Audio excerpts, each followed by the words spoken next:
తన సోదరిని ఆదరించమని, ఒకవేళ వంగా గీత కనుక గెలిస్తే డిప్యూటీ సీఎం చేస్తామని వైఎస్ జగన్ కూడా చాలా వరకు కూడా అక్కడ ఉన్నటువంటి ప్రజలకు, పిఠాపురం ప్రజలకు కూడా చెప్పడం జరిగింది. పిఠాపురం వ్యాప్తంగా అయితే చాలా వరకు కూడా చాలా tough fight, neck to neck అయితే మాత్రం ప్రచారంలో అయితే ఎవరికి వాళ్ళు ప్రచారాస్త్రాలు సంధించుకున్నారు. అయితే ఇక్కడ క్లీన్ స్వీప్ కనపడుతూ ఉంది. ఎంపీల్లో కూడా కూటమిదే హవా కనపడుతూ ఉంది. దాదాపు మనం చూస్తున్నాం లీడ్స్ 155 స్థానాల్లో గెలుపు దిశగా కూటమి విజయం మాత్రం మనకు కనపడుతుంది. నరాలు తెగే ఉత్కంఠకు తెరపడిపోయింది ఈవీఎంలో ఉన్న నిజం. అయితే మాత్రం ఏపీ ప్రజల తీర్పు ఎటువైపు ఉందో మనకు స్పష్టంగా కనపడుతూ ఉంది.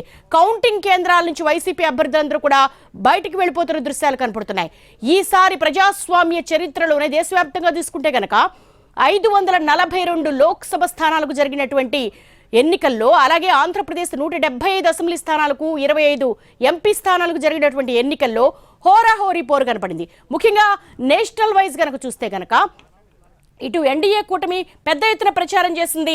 ఇటు ఇండియా కూటమికి సంబంధించి ఇండియా కూటమి కూడా రాజ్యాంగాన్ని రద్దు చేస్తారు, బీజేపీ కానీ ఎన్డీఏ కానీ అధికారంలోకి వస్తే అని పెద్ద ఎత్తున ప్రచారం చేసిన సందర్భం కనబడుతుంది. అలాగే రిజర్వేషన్ల అంశాన్ని టచ్ చేసిన సందర్భం కనబడుతుంది. అట్ ద సేమ్ టైం అగ్నివీర్కు సంబంధించి కూడా పెద్ద ఎత్తున ప్రచారం చేసిన సందర్భం కనబడుతుంది. అయినప్పటికీ కూడా కొంతవరకు చూసుకుంటే అబ్కీ బార్ 400 పార్ అంటే 400 సీట్ల పైచీలకు సాధిస్తామన్న మోడీ హవాకైతే కొంతవరకు ఇండియా కూటమి చెక్ పెడుతున్న దిశగానే వెళ్తున్న సందర్భం కనబడుతుంది. ప్రస్తుతం అయితే మనం ఏపీకి సంబంధించి ఒక కూటమి సునామీని చూస్తున్నాము.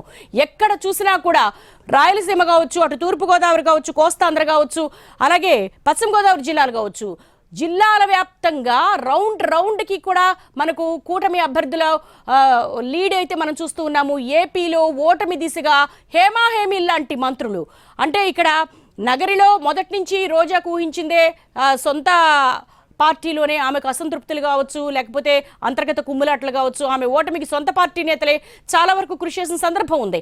అయితే ముఖ్యంగా ఇటు డోన్ విషయానికి వచ్చేసరికి బుగ్గన రాజేంద్రనాథ్ రెడ్డి పెద్ద ఎత్తున ఆయన అభివృద్ధి కార్యక్రమాలు కూడా కొంత చేశారు. ఎందుకోసం అంటే 2019 ఎలక్షన్ సమయంలోనే బుగ్గన రాజేంద్రనాథ్ రెడ్డికి ఒక ప్రామిస్ చేశారు వైఎస్ జగన్మోహన్ రెడ్డి, డోన్కి సంబంధించి అభివృద్ధికి కట్టుబడి ఉంటానని. అదే దిశగా చాలా వరకు అభివృద్ధి చేసినప్పటికీ కూడా కొంతవరకు యాంటీ ఇన్కంబెన్సీ, ప్రభుత్వ వ్యతిరేకత కావచ్చు, అలాగే కూటమి ఇచ్చినటువంటి సూపర్ 6 కావచ్చు, ల్యాండ్ టైటిలింగ్ యాక్ట్ కావచ్చు, ఇవన్నీ కూడా చాలా వరకు ఇంపాక్ట్ చూపించాయని మాత్రం ఖచ్చితంగా చెప్పుకోవచ్చు.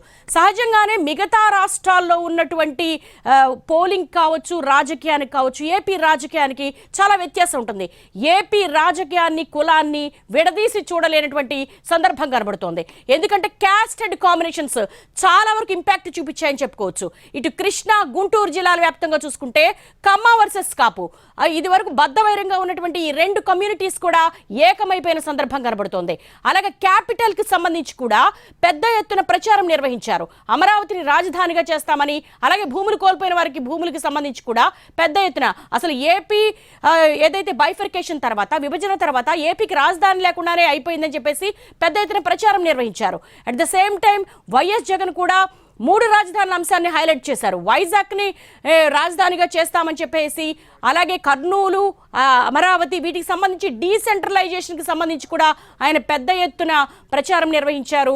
ఆ కోర్టులో కూడా దీనికి సంబంధించి కూడా న్యాయ పోరాటాలు జరిగాయి. కానీ ఇక్కడ చూసుకుంటే ఎస్పెషల్లీ ఏపీ రాజకీయం చాలా విభిన్నంగా కనపడుతుంది. ఒక కూటమి సునామీ కనపడుతుంది. కూటమి సునామీలో వైఎస్ఆర్సీపీ కొట్టుకుపోయిందని భావించవచ్చు. నిరాశలో వైసీపీ శ్రేణులు కనపడుతూ ఉన్నారు. ఎందుకోసం అంటే వై నాట్ 175 అన్న క్యాంపెయిన్ అయితే భారీ ఎత్తున జరిగింది. అలాగే క్యాస్ట్ అండ్ సోషల్ ఈక్వేషన్స్ లో భాగంగా, సోషల్ ఇంజనీరింగ్ లో భాగంగా, సామాజిక న్యాయంలో భాగంగా ఎస్సీ, ఎస్టీ, బీసీలకు పెద్ద ఎత్తున టికెట్లు ఇవ్వడం జరిగింది. 102 మంది సిట్టింగ్లను ఆయన కాదని కొత్త కాంబినేషన్స్ ఆయన ప్రయోగం చేశారు. ఇది ఒక ప్రమాదకరమైన ప్రయోగంగా కూడా అనలిస్టులు అందరూ కూడా చెప్తున్న సందర్భం కనబడుతోంది. ప్రస్తుతం ఎంపీలో కూడా కూటమిదే హవా కనబడుతోంది. ఓటమి దిశగా తమ్మినేని సీతారాం స్పీకర్ కనబడుతున్నారు. రాయలసీమ, ఉత్తరాంధ్ర, దక్షిణ కోస్తాలో కూటమి దూసుకుపోతున్న సందర్భం అయితే కనపడుతుంది. ప్రస్తుతానికైతే 155 స్థానాల్లో గెలుపు దిశగా కూటమి ముందుకు వెళ్తున్న సందర్భాన్ని